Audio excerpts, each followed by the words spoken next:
Boker Tov, good morning. We continue with our 3-minute daily dose of Torah. Gezunt-heit, Labriut, God bless you.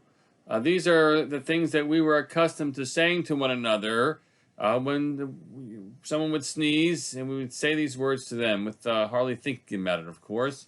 These days, if somebody sneezes, you immediately say, can you please move 6 feet apart? Have you been tested recently? So much has changed, right? In our basic interactions. But that statement to one another, why do we say it? What is the source of Gezunt-heit?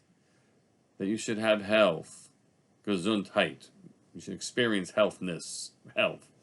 Labriut, for your health. God bless you. Quite understandable. And the answer is, it appears in our Torah portion, or at least in the comments on the Torah portion itself.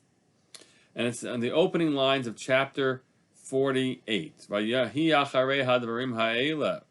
And it was after these things, Vayomer liYosef, hinei avicha choleh. And it was told to Yosef, they told Yosef that, behold, your father is sick. Vayikach et shnei banav imo, Menashe ben Ephraim. He took his children with him, Menashe and Ephraim, and then the blessings that happen, and the more conversation to happen. Then the whole family will come in, and it is here that the commentaries and the sages tell us.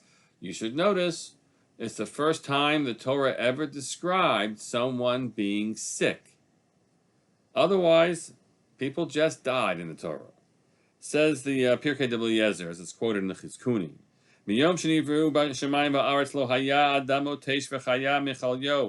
Person never from the beginning of creation, no one ever sneezed and lived from his illness.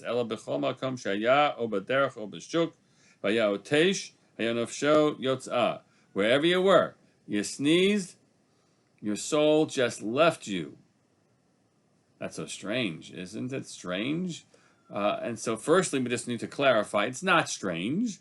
In the description of how life entered a human being, that God breathed into us the breath of life, we are told, so that sneezing, where you just shoot out, right, breath from your nose, and that experience would have been the way in which your life left you. That's the way it's described, and that was the norm.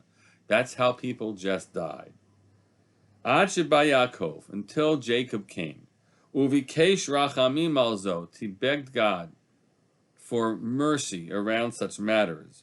Amar lefnei HaKadosh Baruch Hu, he said before God, Ribono shel olam al tikach nafshi mimeni, he said, God, Master of the universe, please don't take my soul from me. Ad sha'atzaveh el beiti et banai ve'et bnei banai, until I can actually give some last commands. It's not really commands, really hard to describe. I can give instruction and parting words of import to my children and my children's children. And so that God introduced illness into the world so that people could put their affairs in order. That's the essential teaching. Now we, of course, then build on that with the understanding that God gave power to Rofim, to doctors, to help heal people and help circumvent what might have been otherwise that process. But the essential message that's being conveyed here is that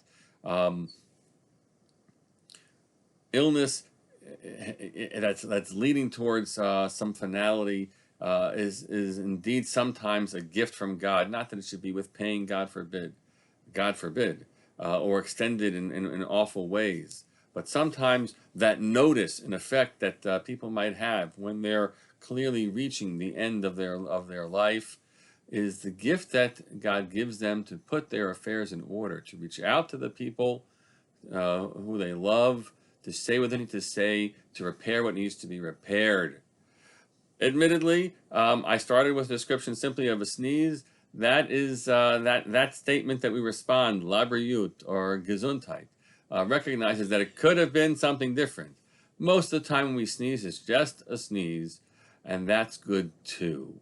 Labriut to you all, and let's always make sure that we are able to be supportive to one another in the most difficult of times, or even the ones that are just, thank God, light. Labriut.